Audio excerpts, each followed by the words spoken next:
नमस्कार दोस्तों, मेरे YouTube चैनल वीन स्टडी पॉइंट में आपका स्वागत है। आज हम लोग कुछ महत्वपूर्ण करंट अफेयर्स देखेंगे जो आपकी परीक्षा की दृष्टि से काफ़ी महत्वपूर्ण है। और वीडियो के लास्ट में कुछ प्रश्न देखेंगे जिसका आंसर आप कमेंट बॉक्स में देंगे।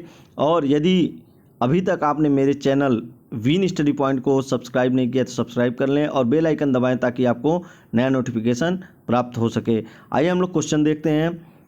अभी हाल ही में किस राज्य में जल जीवन मिशन को शुरू करने की योजना बनाई गई है? तो ऐसा किया गया है जम्मू कश्मीर में। ध्यान रखना है जम्मू कश्मीर में। और इसका उद्देश्य 2022 तक, ध्यान रखना है 2022 तक सभी ग्रामीण परिवारों को पानी की आपूर्ति के लिए नल का कनेक्शन प्रदान करना है। ठीक है। यदि हम लोग जम्मू कश्मीर की बात करें, ध्यान रखना है किसकी, जम्मू कश्मीर की बात करें तो इसका विलय जो है 1947 में भारत में हुआ था। और इसकी स्थापना की बात करें तो स्थापना हुई थी 1954 में हुआ था।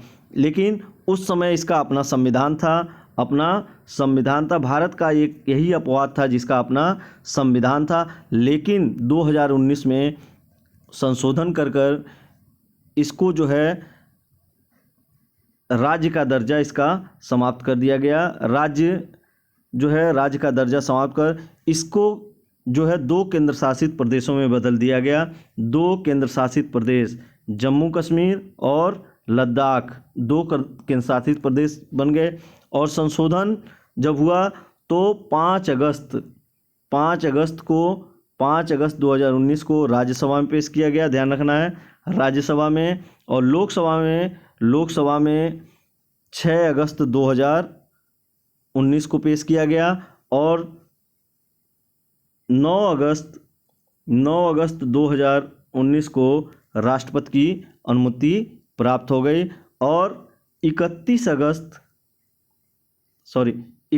अक्टूबर 2019 को 2 नए केंद्र शासित प्रदेश अस्तित्व में आ गए।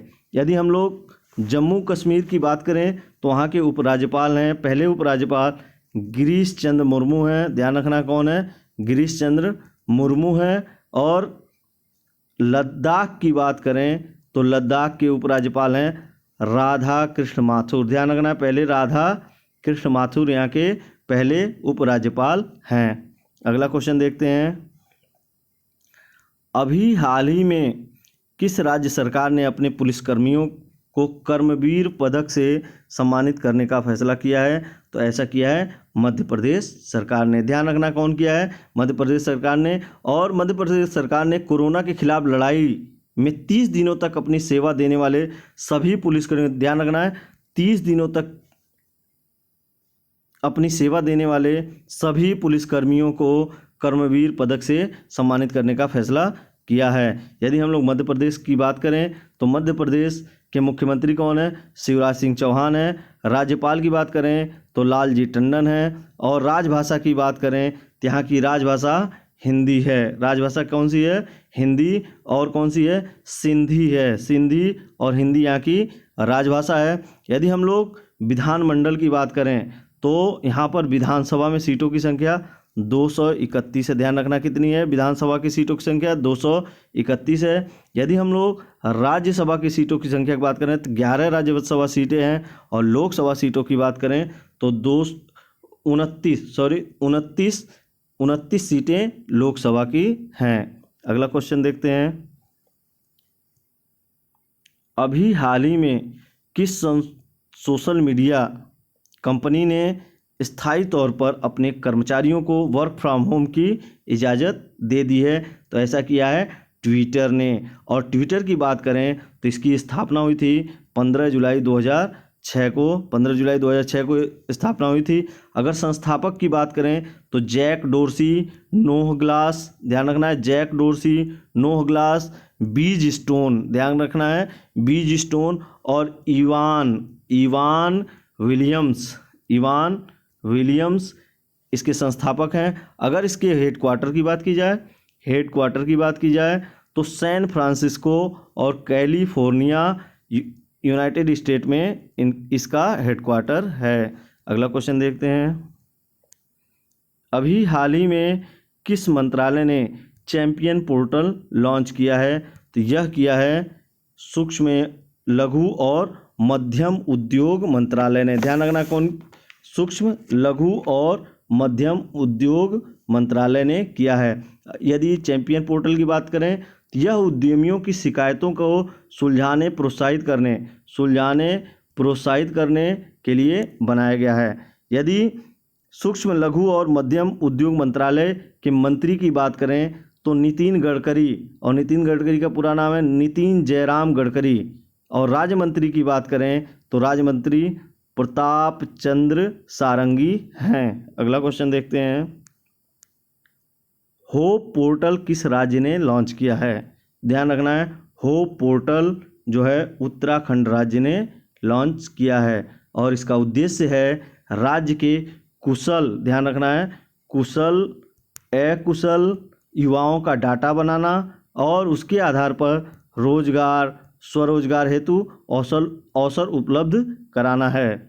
यदि हम लोग उत्तराखंड के मुख्यमंत्री की बात करें तो त्रिवेंद्र सिंह रावत, ध्यान रखना है, त्रिवेंद्र सिंह रावत जो है मुख्यमंत्री हैं। और राजधानी की बात करें तो देहरादून, ध्यान रखना क्या, देहरादून यहाँ की राजधानी है।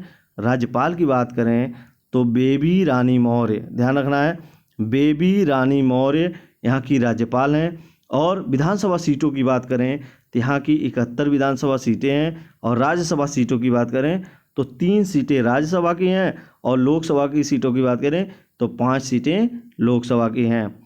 और यहाँ की राजभाषा की बात करें, अगर राजभाषा की बात करें तो हिंदी, ध्यान रखना है, हिंदी और संस्कृत यहाँ की राजभाषा है। और यहाँ के गठन की बात करें जो बार बार पूछा जाता है, गठन इसका हुआ था 9 नवंबर 2000 को गठन इसका हुआ था और यह काटकर किससे बनाया गया था? उत्तर प्रदेश से यह काटकर बनाया गया था। अगला क्वेश्चन देखते हैं, अभी हाल ही में CIBRC ने किन 2 दवाओं को प्रतिबंधित करने की सलाह दी है? तो यह दिया है स्ट्रेप्टोमाइसिन और टेट्रासाइक्लिन की, ठीक है ना। यह दिया है केंद्रीय कीटनाशक बोर्ड और पंजीकरण समिति ने यह सलाह दिया है कि इसको प्रतिबंधित कर दिया जाए। अगला क्वेश्चन देखते हैं, विश्व आर्थिक मंच WEF के वैश्विक ऊर्जा संक्रमण सूचकांक 2020 में भारत का कौन सा स्थान है? तो भारत का स्थान है 74वां, ध्यान रखना है, भारत का स्थान 74वां है। अगर प्रथम स्थान की बात करें तो स्वीडन का प्रथम स्थान है जो एक यूरोपियन कंट्री है। दूसरा है स्विट्जरलैंड, यह भी एक यूरोपियन कंट्री है। और तीसरा है फिनलैंड जो एक यूरोपियन कंट्री है। और इसके तहत जो है दुनिया के देशों द्वारा ऊर्जा सुरक्षा और सतत पर्यावरण को बनाए रखने का उल्लेख किया जाता है। अगर WEF की बात करें, WEF की, तो यह एक गैर लाभकारी संस्था है। यदि इसके मुख्यालय की बात करें तो मुख्यालय जिनेवा में है, जिनेवा स्विट्जरलैंड में है, ध्यान रखना कहाँ पर है, स्विट्जरलैंड में है। अगला क्वेश्चन देखते हैं, अभी हाल ही में ब्रिक्स बैंक ने कोरोना से लड़ने के लिए कितनी धनराशि का कर्ज दिया है? तो यह दिया है $1 अरब का, कितने का?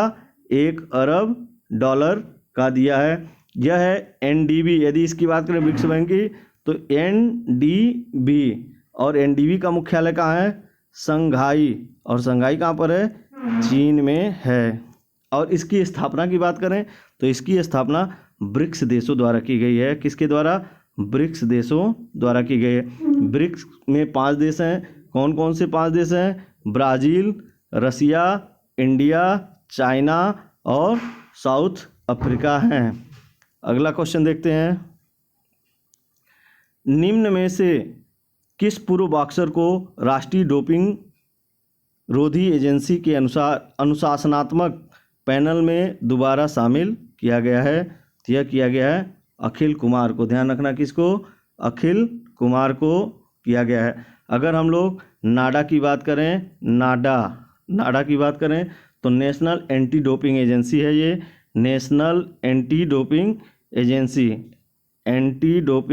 एजेंसी है ये। और इसके डायरेक्टर जनरल की बात करें, इसके डायरेक्टर जनरल की बात करें, इसके डीजी की डायरेक्टर जनरल की बात करें तो नवीन अग्रवाल, ध्यान रखना है, नवीन अग्रवाल इसके डायरेक्टर जनरल हैं। अगर इसकी स्थापना की बात करें, ध्यान रखना है, स्थापना की बात करें तो 24 नवंबर 2005 को इसकी स्थापना हुई थी। 2005 में नाडा की स्थापना हुई थी। अगर चेयरमैन की बात करें तो चेयरमैन इसके खेल मंत्री चेयरमैन होते हैं, ध्यान रखना, खेल मंत्री इसके चेयरमैन होते हैं। और इसकी हेडक्वार्टर की बात करें, ध्यान रखना है, हेडक्वार्टर दिल्ली में है। नाडा का हेडक्वार्टर कहाँ पर है? दिल्ली में है। अगला क्वेश्चन देखते हैं।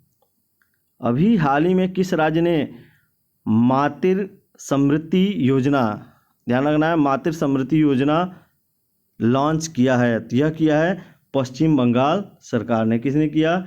पश्चिम बंगाल सरकार ने।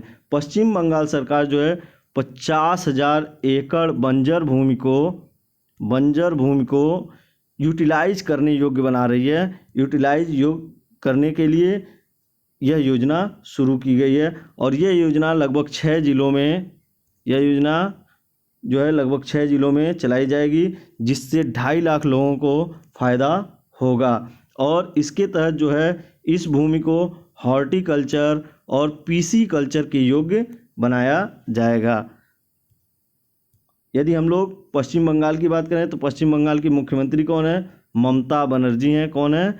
ममता बनर्जी हैं। और इसके कैपिटल की बात करें तो कोलकाता, ध्यान रखना है, कोलकाता इसका राजधानी है। और राज्यपाल की बात करें तो जगदीप धनखड़, ध्यान रखना है, कौन? जगदीप धनखड़ यहाँ के राज्यपाल हैं। और पिछली वीडियो में हमने आपसे क्वेश्चन किया था कि अभी हाल ही में शफीक उल्लाह शफीक पर 6 साल का प्रतिबंध लगा दिया गया। वह किस देश के खिलाड़ी हैं? तो वह है अफगानिस्तान। अगला क्वेश्चन देखते हैं। भारत में इस साल होने वाले अंडर 17 महिला वर्ल्ड कप टूर्नामेंट को स्थगित कर दिया गया था। अब यह खेल कब होगा?